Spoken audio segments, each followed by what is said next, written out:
2019-24 మధ్యలో ఉన్నటువంటి వైఎస్ఆర్ కాంగ్రెస్ పార్టీ ప్రభుత్వం గ్రామ వార్డు సచివాలయాలను ఏర్పాటు చేసిన విషయం అందరికీ తెలిసిందే.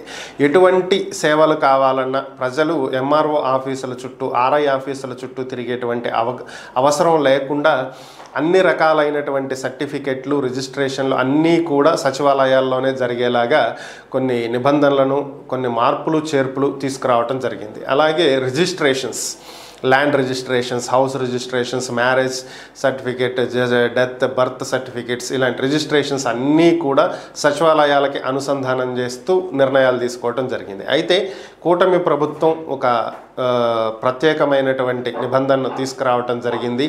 ఈ రిజిస్ట్రేషన్లు ఏవైతే సచివాలయాల్లో జరుగుతూ గత ప్రభుత్వం నిర్ణయం తీసుకుందో ఆ నిర్ణయాన్ని ప్రస్తుత ప్రభుత్వం వెనక్కి తీసుకున్నట్లుగా ప్రకటించడం జరిగింది. దీనికి సంబంధించినటువంటి జీవోని విడుదల చేయడం జరిగింది.